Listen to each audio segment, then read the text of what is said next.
అందరికీ షడం అండి.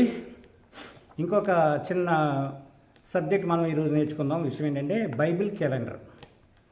Bible calendar అంటే చాలామందికి తెలియదు. ఈవెన్ క్రిస్టియన్స్కి ఎవరికి కూడా బైబిల్ క్యాలెండర్ గురించి సరిగ్గా తెలియదు. తెలిసి ఉంటే మనం చెప్పే బోధ వాళ్ళకి చాలా ఈజీగా అర్థమవుతుంది. కానీ క్యాలెండర్ విషయం వాళ్ళకి తెలియదు కాబట్టి వాళ్ళకి మనం చెప్పే విషయాలు ఏమి కూడా అర్థం కావట్లేదు. కాబట్టి ముందు ముఖ్యంగా అసలు ఈ బైబిల్ క్యాలెండర్ అంటే ఏంటనేది మనం తెలుసుకోవాలి. లేవీకాండం 23 అధ్యాయంలో అందరూ తీసి మొట్టమొదటి నుంచి కడ వరకు చదవండి. లేవీకాండం 23 అధ్యాయం. లేవీకాండం 23 అధ్యాయంలో ఆయన పరమతండ్రి యావే ఏం చెప్తాడంటే నియామక కాలములు అంటే టైం టేబుల్. అంటే టైం టేబుల్ అంటే ఏ రోజు ఆరాధన చేయాలి, తర్వాత ఎన్ని రోజులు పని చేయాలి, అంటే జీవనోపాధికి సంబంధించిన పనులు ఎప్పుడెప్పుడు చేయాలి, ఏ రోజు మనం నియామక కాలంగా అంటే టైం టేబుల్ ప్రకారంగా కూడుకోవాలి ప్రార్థనకి, తర్వాత పండుగలు ఎలా చేయాలి, పరమ తండ్రి మన కొరకు అంటే ప్రజల కొరకు ఇచ్చిన పండుగలు ఏంటి, ఇవన్నీ కూడా నియామక కాలాల గురించి పండుగల గురించి వీటన్నిటి గురించి లేవీకాండము 23వ అధ్యాయంలో మనకి కనిపిస్తుంది. ఈ 23 అధ్యాయం అనేది ఫౌండేషన్ అనమాట. అది పునాది అక్కడ వేసాడు. అక్కడ ఆ పునాది ప్రకారంగా మనం టైం ప్రకారంగా మనం ఆరాధన చేయాలి. 6 దినములు కష్టపడి పనిచేయాలి, 7వ దినాన్ని విశ్రమించాలి. ఆ 6 దినాలు ఏంటో ఆయన చెప్పాడు, 7వ దినం ఏంటో ఆయన కూడా చెప్పడం జరిగింది. అలాగే పండుగలు ఏ సంవత్సరంలో ఎప్పుడెప్పుడు వస్తాయి. మొదటి నెలలో వచ్చే పండుగలు ఉన్నాయి 2. అది పస్కా పండుగ, పులిహోర రొట్టెల పండుగ అనేది మొదటి నెలలో వస్తుంది. ఇక 3వ నెలలో పెంతెకోస్తు పండుగ వస్తుంది. ఇక 7వ నెలలో జ్ఞాపకార్థ శృంగ ధ్వని పండుగ, పాప ప్రాయశ్చిత్తార్థ పండుగ, పర్ణశాల పండుగ, అంచె మహాదినం అనేవి ఈ 7వ నెలలో వస్తుంటాయి. అసలు నెలల పేర్లు వీళ్ళకి తెలీదు, తర్వాత వారాల పేర్లు తెలీదు, ఏమీ తెలియకుండా బైబిల్ క్యాలెండర్ యొక్క కాంటాక్ట్ వీళ్ళకి తెలియనప్పుడు ఈ పండుగల గురించి ఏం తెలుస్తుంది? సింపుల్గా ఈ క్రైస్తవ బోధకులందరూ చెప్పే గొప్ప అబద్ధం ఏంటంటే అదంతా పాత నిబంధన అని చెప్పి పక్కకు పెట్టేస్తారంతే. వాస్తవానికి పాత నిబంధన పక్కకు పెట్టినట్టు పెడతారు, కానీ మొత్తం అన్నీ కూడా పాత నిబంధనల పనులే వీళ్ళు చేస్తూ ఉంటారు. 6 దినములు కష్టపడి పనిచేసి 7వ దినం విశ్రమించడం అనేది పాత నిబంధన యొక్క రూలు. అయితే వీళ్ళు ఏం చేస్తున్నారు? దేవుడు చెప్పిన రోజున మాత్రం చేయట్లేదు, కానీ 6 దినాలు కష్టపడి పనిచేసుకుని ఒక రోజు, వారంలో ఒక రోజు మాత్రం ఆరాధన చేస్తున్నారు. ఆయన శనివారం ఆరాధన చేయమంటే ఇలా ఆదివారం ఆరాధన చేస్తున్నారు. అది వాళ్ళు చేస్తామని. కానీ కర్మ 6 రోజులకు మాత్రం పనులు చేసుకుని ఉంటారు. కనుక మనం ఏంటంటే మనకు అనుకూలంగా ఉన్నప్పుడు మనం చేస్తే పరమతండ్రి అంగీకరించండి. కనుక ముఖ్యంగా ముందుగా క్రైస్తవ బోధకులు నేర్చుకోవాల్సిన విషయం ఏంటంటే బైబిల్లో ఉన్న క్యాలెండర్ ఏంటనేది తెలుసుకోవాలి.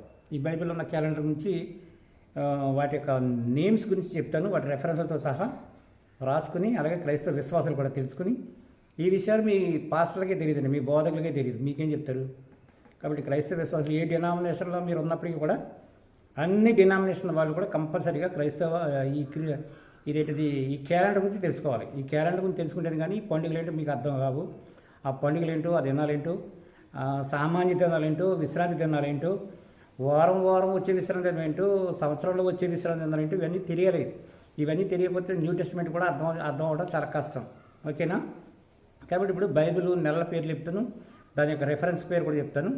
వాటిని మీరు జాగ్రత్తగా బైబిల్లో నోట్ చేసుకుని, అదే బైబిల్లో ఉన్న విషయాలు చూసుకుని మీరు ఒక నోట్బుక్లో నోట్ చేసుకుని వీటన్నిటిని మీరు పరిశీలన చేయండి. మొదటి నెల పేరు నీసాన్ ఆర్ అబీబ్, ఎస్తేరు గ్రంథం 3వ అధ్యాయం 7వ వచనం. 2వ నెల పేరు జీప్ ఆర్ ఇయర్, జీప్ అంటారు, లేకపోతే జీవ్ అని కూడా అంటారు, ఆర్ ఇయర్ అంటారు. మొదటి రాజుల గ్రంథం 6వ అధ్యాయము 1వ వచనం ఉంది. ఇక 3వ నెల పేరు సేవాన్, ఇది ఎస్తేరు గ్రంథం 8వ అధ్యాయం 9వ వచనంలో ఉంది.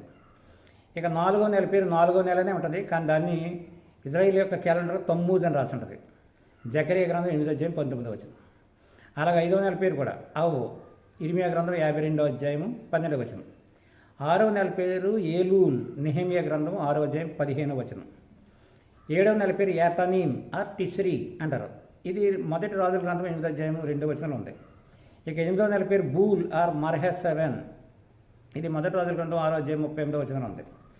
ఇక 9వ నెల పేరు కిస్లేవ్, ఇది జకరియా గ్రంథం 7వ అధ్యాయం 1వ వచనంలో ఉంది. ఇక 10వ నెల పేరు టెబెత్, ఎస్తేరు గ్రంథం 2వ అధ్యాయం 16వ వచనం ఉంది. అలాగే 11వ నెల పేరు సెబాట్, ఇది జకరియా గ్రంథం 1వ అధ్యాయం 7వ వచనం ఉంది. ఇక 12వ నెల పేరు ఆధార్, ఎస్తేరు గ్రంథం 3వ అధ్యాయం 13వ వచనం ఉంది. ఇక 13వ నెల పేరు కూడా ఉంది, ఆధార్ 2 అంటారు దాన్ని, అది 3 సంవత్సరాలకు లేక 4 సంవత్సరాలకు ఒకసారి వస్తుంటుంది. అయితే ఇప్పుడు మళ్ళీ ఈ క్యాలెండర్ని బట్టి మెస్సయ్య గారు అంటే పరమ తండ్రి యావే చెప్పిన విషయం ఏంటంటే, మొదటి నెల 14వ తారీఖున పస్కా పండుగ జరుగుతుంది. 15వ తారీఖు నుండి 21వ తారీఖు వరకు 7 రోజులు పులియన రొట్టెల పండుగ జరుగుతుందని చెప్పాడు. ఈ పస్కా పండుగ దేనికి సాదృశ్యంగా ఉందంటే, యెషూవ మెస్సయ్య చనిపోయిన దినానికి సాదృశ్యంగా ఉంది. ఈ పస్కా పండుగనే పరమ తండ్రి అయిన యెషూవ మెస్సయ్య మనకి ప్రభురాత్రి ముందు సంస్కారంగా ఇచ్చాడు. కాబట్టి ఇది సంవత్సరానికి ఒకసారి వస్తే తప్ప వారం వారము లేక ఆదివారం లేక ప్రతిదినమో ప్రభురాత్రి ముందు సంస్కారం అనేది తినకూడదు. అది 100% అబద్ధ బోధ. అలాగే ఎవడు బోధించినా కూడా అది అబద్ధమే అవుతుంది తప్ప సత్యం అనేది మాత్రం అవ్వదు. ఇకపోతే 3వ నెలలో వచ్చే పండుగ పేరు పెంతుకోస్తు పండుగ. ఈ పెంతుకోస్తు పండుగ అనేది దాన్ని పాత నిబంధన గ్రంథంలో వారముల పండుగ అంటారు. ఎందుకు వారముల పండుగ అంటే, పస్కా పండుగ నుండి పెంతుకోస్తు పండుగకు 7 సబ్బాతు దినాలు, 7 విశ్రాంతి దినాలు లెక్కించాలి. 7 ఏళ్ళు 49 తర్వాత వచ్చే పండుగని 50వ రోజు అంటారు. అందుకని 7 సబ్బాత్స్ లెక్కించిన తర్వాత ఈ పెంతుకోస్తు పండుగ వస్తుంది. కాబట్టి దానికి పెంతుకోస్తు పండుగ అని అన్నారు. అర్థమవుతుందండి. కాబట్టి అది. ఇకపోతే ఏతానీమని 7వ నెల జ్ఞాపకార్థ శృంగధ్వని పండుగ మొదటి రోజు. 10వ రోజు ఏమో పాప ప్రాయశ్చిత్తార్థ దినము. 15వ రోజు నుంచి 21వ రోజు 22 రోజు వరకు పర్ణశాల పండుగ. ఈ పర్ణశాల పండుగ పండుగ మొదటి దినాన్నే యెషూవ మెస్సయ్య జన్మదినం అవుతుంది. కాబట్టి ఇది ఈ లెక్క ప్రకారం చూసుకుంటే యెషూవ మెస్సయ్య ఈ భూలోకంలో 33.5 సంవత్సరాలు ఉన్నాడు అని అన్ని క్రైస్తవ సంఘాలలో ఒప్పుకుంటారు, అందరూ చెప్తారు. అంటే ఆయన పుట్టుకకు ఆయన మరణానికి 6 నెలల గ్యాప్ ఉండాలి. ఆ గ్యాప్ ఎక్కడ సరిపోతుంది? ఎలాగంటే 7వ నెల 15వ తారీఖున ఆయన పుడతాడు, మొదటి నెల 14వ తారీఖు ఆయన చనిపోతాడు. అక్కడికి కరెక్ట్గా మీరు చూస్తే 6 నెలలు గ్యాప్ వస్తుంది. ఇదే విషయాన్ని మీరు క్రైస్తవ బోధకుల వాళ్ళ యొక్క దృక్పథంలో నేపథ్యంలో చూస్తే డిసెంబర్ 25 పుట్టాడు అని చెప్తారు. మార్చిలో కానీ ఏప్రిల్లో కానీ ఆయన గుడ్ ఫ్రైడే చేస్తారు. కాబట్టి అక్కడికి 6 నెలలు కరెక్ట్గా రావట్లేదు. అది తప్పు అనమాట. ఆ ప్రకారం చూస్తే వాళ్ళు చెప్పే మాటలకి వాళ్ళు చూపించే రెఫరెన్స్లకి ఏ విధమైన సంబంధం లేదు. కనుకనే మీకేం తెలియాలంటే ముఖ్యంగా బైబిల్ క్యాలెండర్ కంపల్సరీగా తెలియాలి. బైబిల్ క్యాలెండర్ తెలిస్తే తప్ప ఈ బైబిల్లో ఉన్న విషయాలు మీకు అర్థం కావు. ఇప్పుడు ప్రపంచం అంతా ఆచరించేది ఏంటంటే గ్రిగేరియన్ క్యాలెండర్. కానీ బైబిల్ క్యాలెండర్ ఎందుకు అవసరమంటే, బైబిల్లో ఉన్న విషయాలు తెలుసుకోవడానికి వాటి యొక్క లెక్కలు కట్టాలంటే బైబిల్ క్యాలెండర్ నుంచి లెక్కలు కట్టాలి తప్ప గ్రిగేరియన్ క్యాలెండర్ నుంచి లెక్కలు కట్టడం అనేది జరగని పని. ఉదాహరణకి ఇప్పుడు పస్కా పండుగ ఎప్పుడు వస్తుంది అని అంటే, పస్కా పండుగ ఎప్పుడు వస్తుంది మీకు ఎలా తెలుస్తుంది? నీసాను 14వ తారీఖు అంటే మొదటి నెల 14వ తారీఖు. ఈ సంవత్సరం ఎప్పుడు వచ్చింది? నీసాను 1 ఎప్పుడు వచ్చింది? ఏప్రిల్ 9వ తారీఖు వచ్చింది. కాబట్టి పస్కా ఎప్పుడు వచ్చింది? 21వ తారీఖు రాత్రికి పస్కా వచ్చింది. 21వ తారీఖు రాత్రికి పస్కా ఆచరించడం జరిగింది సంఘాలన్నీ కూడా. సత్య సంబంధాలందరూ కూడా ఈ పస్కాని ఈ సంవత్సరం 21వ తారీఖు రాత్రి అంటే 22 రోజుని పస్కా ఆచరించారు. అలాగే పెంతుకొస్తు పండుగ ఎప్పుడు వస్తుంది? జ్ఞాపకార్థ శృంగధ్వని పండుగ ఎప్పుడు వస్తుంది? పాప ప్రాయశ్చిత్త దినం ఎప్పుడు వస్తుంది? పర్ణశాల పండుగ ఎప్పుడు వస్తుంది అనేది ఈ క్యాలెండర్ ప్రకారం వస్తుంది. ఈ క్యాలెండరు ఇప్పుడు మొదటి నెల అనేది మనకి మార్చి లేక ఏప్రిల్ నెలలో పడుతుంది. అది మార్చిలోనే రావచ్చు లేకపోతే ఏప్రిల్ నెల. కాబట్టి మీరు క్యాలెండర్ మీ అంతటి మీరు ఓన్గా తయారు చేసుకోవచ్చు. మీ అంతటి మీరు ఓన్గా క్యాలెండర్ తయారు చేసుకున్నప్పుడు ఏ రోజు ఏం జరుగుతుంది అనేది మీకు తెలుసు. అప్పుడు మీరు ఏం చేయాలంటే క్యాలెండర్ ఓన్గా మీరు తయారు చేసుకుని దాన్ని లేవీకాండం 23వ అధ్యాయంతో పోల్చుకుని జాగ్రత్త చూస్తే బైబిల్ పండుగలు ఎప్పుడెప్పుడు వస్తాయని మీకు అర్థమవుతుంది అన్నమాట. ఈ జ్ఞానం ఏ క్రైస్తవ బోధకుడికి లేదండి. అర్థమవుతుందా? తర్వాత మీ పాస్టర్ని అడగండి, మీ పాస్టర్ని ఎవరినైనా అడగండి. అడిగితే వాళ్ళు ఏం చెప్తారో చూడండి. మీ పాస్టర్కి ఎవరికి బైబిల్ క్యాలెండర్ తెలియదు. తెలిసిన దాన్ని మీకు చెప్పరు. ఏం చేద్దంటే వాళ్ళకి అవసరం లేదు, మీకు చెప్పరు.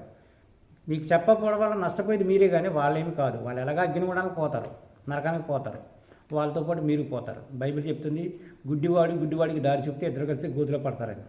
కాబట్టి మీరు గోతులో పడుతున్నారు తప్ప మీరు నీ సత్యమైన మార్గంలో లేరని ఇప్పుడే గ్రహించుకుని ఈ విషయాలన్నీ కూడా తెలుసుకోవడం ప్రయత్నము చేయండి. తద్వారా మీకు బైబిల్లో ఉన్న పండుగలు ఏంటనేది మనకు అర్థమవుతుంటుంది. అలాగే మరి ఇప్పుడు అపోస్తలుల గారు 2వ అధ్యాయం 1వ వచనం చూస్తే పెంతెకోస్తు పండుగ దినం వచ్చినప్పుడు వాళ్ళందరూ కూడుకున్నారు అన్నమాట. పెంతెకోస్తు పండుగ ఎప్పుడు వస్తుంది? పెంతెకోస్తు పండుగ ఎప్పుడు వస్తుంది అంటే ఆదివారం ఆరాధన చేసి కూడా ఎవరికీ తెలియదండి. ముఖ్యంగా క్రిస్టియన్ బోధకులకి ఎవరికి కూడా పెంతెకొస్తు పండుగ ఎప్పుడు వస్తుందో కూడా తెలియదు వాళ్ళకి. పెంతెకొస్తు పండుగ ఎప్పుడు వస్తుంది? పస్కా పండుగ అయిపోయిన తర్వాత 7 సబ్బాతులు అయిన తర్వాత వస్తుంది. మెస్సయ్య గారు సిలువకి మ్రానికి ఎక్కిన తర్వాత కూడా, మ్రానికి ఎక్కిన తర్వాత వచ్చిన సబ్బాతును కూడా సమాజంగా కూడినట్టుగా మనకి లోకా సువార్త 24వ అధ్యాయం 57వ వచనం కనిపిస్తూ ఉంటుంది. అక్కడి నుంచి లెక్క కడితే 7 సబ్బాతులు అవ్వాలి. 7 సబ్బాతులు, 7 విశ్రాంతి దినాలు అయిన తర్వాత 7 ఏళ్ళు 49 అయిపోయిన తర్వాత ఆఖరి విశ్రాంతి దినం తర్వాత రోజు అనేది ఆదివారం వస్తుంది. ఆ ఆదివారం పెంతెకొస్తు పండుగ ఆదివారం అనేది కొత్త నిబంధనలు రావడం కాదండి, అది బిగినింగ్ నుంచి వస్తూనే ఉంటుంది. ప్రతి సంవత్సరం పెంతెకొస్తు పండుగ అనేది ఆదివారమే వస్తుంది. దానికి ఒక పెద్ద లెక్క ఉంది, ఆ లెక్కలన్నీ మనం చూసుకోవాలి. ఆ ప్రకారంగా మనం చూస్తుంటే పెంతెకొస్తు పండుగ రోజు వీళ్ళందరూ అక్కడ కూడుకున్నారు. అది ఒక నియామక కాలం, కంపల్సరీగా కూడుకోవాలి, అందులో అనుమానం ఏమీ లేదు. ఇలాంటి నియామక కాలాలని మనం ఏం చెప్తామంటే టైం టేబుల్ అంటాం. టైం టేబుల్ అంటే దేవుడిచ్చిన సమయాలు, ఆ సమయాలు కంపల్సరీగా సమాజంగా కూడాలి. అంతేగాని ఎప్పుడు పడితే అప్పుడు కూడుకుంటాం, మాకు ఇష్టం వచ్చినప్పుడు కూడుకుంటాం, ఏ రోజు ఆరాధన చేస్తే ఏముంది, ఎప్పుడు చేస్తే ఏముంది, ఇలా ఇవన్నీ సోది మాటలండి. ఇవన్నీ క్రైస్తవ బోధకులు మాట్లాడే సోది మాటలు. ఈ సోది మాటల వలన ఎవ్వరికీ ఉపయోగం లేదు. ఈ సోది చాలా కాలం మేము విని మోసపోయి ఆ మోసం నుంచి బయటకు వచ్చి ఇప్పుడు నిజం ఏంటనేది జనాలకి మేము బోధిస్తున్నాం. ఎప్పుడైనా ఆరాధన చేస్తాను, ఏ రోజైనా తింటాను. మొన్న ఒకడు అంటున్నాడండి, పగలైతే రాత్రి తినాలని ఉందా ప్రభుత్వ భోజన సంస్కారం, పగలు తింటే ఒప్పు కూడా అని ఒకడు అంటాడు. అలాగే ఆయన పేరు యేసుక్రీస్తు కాదురా నాయన, ఆయన పేరు యశోమెస్సి అంటే ఏ పేరు పెట్టినా ఆయనే పలుకుతాడు, నీకేంటా బాధ? ఇలాంటి పనికిమాల మాటలు మేము ఎన్నో విన్నామంటే. నేను చదండి, ఇలాంటి పనికిమాల క్రైస్తవ బోధకులు చాలామంది ఉన్నారు. ఏ రోజైనా ఆరాధన చేయొచ్చు, ఎప్పుడైనా తినవచ్చు, ఇంటింటా రొట్టి ఇరిశారు, ఎంఐ మార్కులు రొట్టి ఇరిశాడు, ఆదివారం రొట్టి ఇరిశాడు, ఈ సోది చెప్తారు వీళ్ళందరూ. ఈ సోదులన్నీ మాకు తెలుసు. కాబట్టి మీరు చాలా జాగ్రత్తగా వాక్యాన్ని పరిశీలించి ప్రభురాజు 3 సంస్కారం అనేది సంవత్సరానికి ఒక్కసారి మాత్రమే ఆయన మరణ దినాన్ని జ్ఞాపకం చేసుకోవడం. అంతేగాని ప్రతి ఆదివారం ప్రతిరోజు ఏంటంట ఎంఐ మార్గంలో అక్కడ రొట్టె తినాలి, ఇక్కడ రొట్టె తినలేదంటే రొట్టె అనేది వాళ్ళ యొక్క జీవన ఆహారం. కాబట్టి వాళ్ళు తిన్నది 5,000 మందికి రొట్టెలు పెట్టాడు, 3,000 మందికి రొట్టెలు పెట్టాడు. ఎక్కడ ఉన్నా కూడా రొట్టె తినకూడదు. రొట్టె తింటున్నాడంటే ప్రభురాజు 3 సంస్కారం చేస్తున్నాడని కాదు. అక్కడ చాలామంది క్రైస్తవ బోధకులు చాలా గుడ్డితనంగా అసలు ఈ విషయాలు, ఈ నిజాలు వీళ్ళకి తెలియవు. కాబట్టి ఎక్కడ రొట్టెని కనిపిస్తే అదే ప్రభురాజు 3 సంస్కారం అని చెప్పి విశ్వాసాలు మోసగించి వాళ్ళు మోసపోతూ విశ్వాసాలు మోసగిస్తూ ఉన్నారు. అర్థమవుతుందండి. ఇలాంటి విషయాలు ఇంకా చాలా ఉన్నాయి. చాలా విషయాలు మనం చెప్పుకోవాలి. కొద్దిగా చెప్తూ ఉంటాను మీకు. ఈ విషయాలు మీరు తెలుసుకోండి. ఎందుకంటే క్రైస్తవ్యంలో ఉన్నంతమంది దుర్బోధకులు వేరే ఏ మతాల్లోనూ లేరు. ఈ దుర్బోధకుల విషయమై మీరు చాలా జాగ్రత్తగా ఉండాలి. ఒక్కొక్క దుర్బోధని చీల్చి చెండాడాలి. ఓకేనండి. అందరికీ షాలోమ్. మీకు ఏమైనా డౌట్స్ ఉంటే డైరెక్ట్గా నేరుగా నాకు ఫోన్ చేయండి, లేదా నాతో మాట్లాడండి. ఎంతగా లేదు అనుకుంటే నేను చెప్పే ప్రతిదీ కూడా నా దగ్గర పీడిఎఫ్ ఫైల్స్ ఉన్నాయి. అన్నీ మీకు నేను ఫ్రీగా పంపిస్తాను. మీరు నా వాట్సాప్కి జస్ట్ హలో అని కానీ షలోమ్ అని కానీ పెట్టండి. మీకు ఏది కావాలంటే చెప్పండి, అవన్నీ నేను మీకు పీడిఎఫ్ పంపిస్తాను. మీరు ఓన్గా నోట్స్ తయారు చేసుకోవాల్సింది ఏం లేదు. ఆల్రెడీ అన్నీ నేను తయారు చేసి ఉంచాను. తయారు చేసిన అన్నీ కూడా మీకు ఫ్రీగా పంపిస్తాను. ఓకేనా? మీ అందరికీ షలోమ్.